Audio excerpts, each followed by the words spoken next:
Greetings from a charging station and the Lexus UX300e, which is what I'm reviewing on the channel this morning. And well, I've come here because I spent quite a bit of time charging this car. It's got a usable 50 kilowatt hour battery that delivers a range of about 250 kilometers, but bringing on a motorway that's going to be slightly reduced. And when you are charging it, you'll be looking to get 38 kilowatts out of a 50 kilowatt charger, so it's not as fast as it probably should be by today's standards. It is unmistakably Lexus though. The front nose of the car, that big famous Lexus grille, good edges around the back of the car.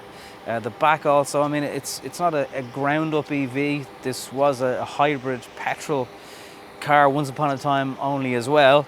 The main thing that will stand out as being electric is that big electric sign on the side of the car. So it's quite good looking, certainly from the front, probably its best angle, but I do like it over the side. And because it's a Lexus, naturally, it's full of class and gorgeous touches. And there's not many electric cars in the market today with an interior as sublime as what's in this. First of all though, let's just take a little look at the boot. So if you open it up,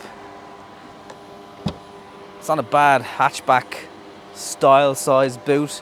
There is a little bit of extra space underneath for charging, putting your granny cable. Your Type 2 though does have a big leather bag, but you'll probably still end up leaving the Type 2 cable in the main boot area. There's also a shopping hook that has a maximum weight of 4 kilos on it, which I think is good by shopping bag hook standards. As I mentioned, when you're inside the car, this is where it comes into its own, because all around you is really high quality leather, plastics, chrome, shortcut buttons, large screens, a nice analog clock that adds a certain bit of class to the interior. You get Lexus's touchpad, which is still very, very hard to use on the move. Even picking a radio station can be a little bit difficult, but you can sort it out with the shortcut buttons on the steering wheel also, which is where you also do your cruise control, which is radar guided. I would like the instruments to display a bit more information when it's charging. It just says charging. It doesn't tell you what speed, doesn't seem to be able to tell you any more information than that. Under your armrest, massive storage space, auxiliary and 2 further USBs, and there's wireless charging on this car. Rear space is tight, and I really do mean tight. The leg room, the bit where you can get your foot down on the floor with the driver's seat. If the driver likes sitting low down as I do, there's literally nowhere for your foot to go. And knee room is not massive either. So room for 2 kids. If you are, don't assume you're watching this video and you're retired, but maybe you've got grandkids, they'll be okay in the back. If your kids are more grown up and you're not quite at retirement age and you're just dreaming about it, depending on how tall they are, they'll be comfortable. There's still an armrest, which with this size of car sometimes you don't get, but I presume Lexus just wouldn't do that. All the qualities of all these materials does not say it's an electric car, and that's something that Lexus are doing right out there on their own, because the interior is really, really good, and especially with this is their first, full-on electric vehicle. Further examples of how Lexus do things differently is their charge card. Even that looks different. Lexus electrified. So in about 45 minutes, I put in 30 kilowatt hours into the battery.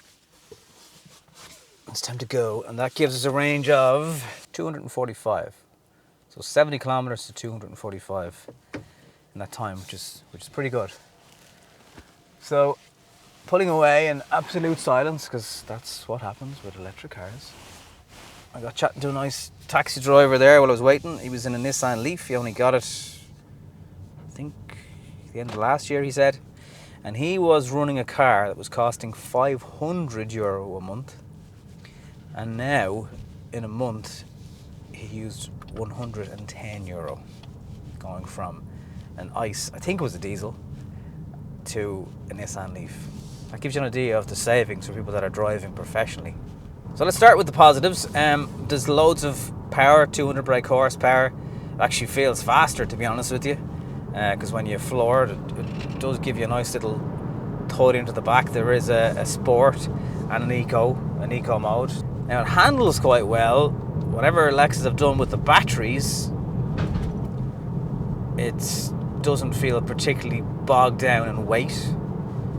There's 2 levels of regen braking, not one pedal, but there's, you know, strong enough recuperation in it that you could ease off on the throttle and give yourself a nice bit of braking severity as you approach something, but I don't think it's going to bring the car to a stop, that's for sure. One thing that the power does sometimes struggle to do is to just get the power down. So front wheel drive, 200, just over 200 brake horsepower, and like I'll give you an example if I can. To spin the wheels, it does not take an awful lot. There's the traction light on at 40 kilometers an hour, but sometimes I've seen it at 60, 70 kilometers an hour. The traction light is coming on, so it does make for some unpredictable tire squealing, which happened yesterday, and I drove past an elderly couple, and I think they thought I was being a hooligan. I was just trying to pull out of a junction, and just that torque, that electric torque, just got the better of the front wheels, and yeah, I got some not impressed looks, shall we say.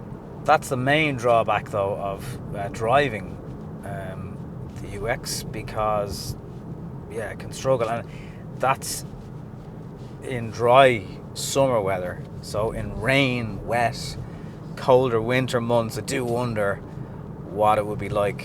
On that end, it is an enjoyable car to have a little blast in for an electric car. It's doing a consistent 21 kilowatt hours per 100 kilometers, something like a Volkswagen ID3 is about 17 to 18. So it's not the most efficient of EVs. I can say that confidently. I love the wing mirrors, but they create a lot of noise, particularly at motorway speeds. So you'll hear them as you go along. But they do look lovely, I'll give you that. Yeah, even in eco mode, there's a serious burst of torque that kicks in. I really do. I find it hard to believe it's only 200 brake horsepower. It feels like more. Overall thoughts, good to drive, surprisingly brisk, not the most economical, and somewhat engaging for an electric car that isn't even a ground-up EV. It's important to remember that. Maybe that helps in some ways, that it hinders. It's a total city, urban environment car. And if you're not someone who needs to do loads of motorway driving, then it'll be a great option for you. If you want an electric car that nothing else can touch when it comes to interiors, then the UX300e is certainly something to consider. But the charging speeds, the range, they are kind of a bit 2018, if that's a kind of way of describing it. And it's expensive because it's a Lexus. But if you're someone who's maybe retired, you want an electric car, but you want something that really still feels like there's got a lot of comfort going on, this is potentially the EV for you. Thank you very much for watching, and I'll see you on the next one.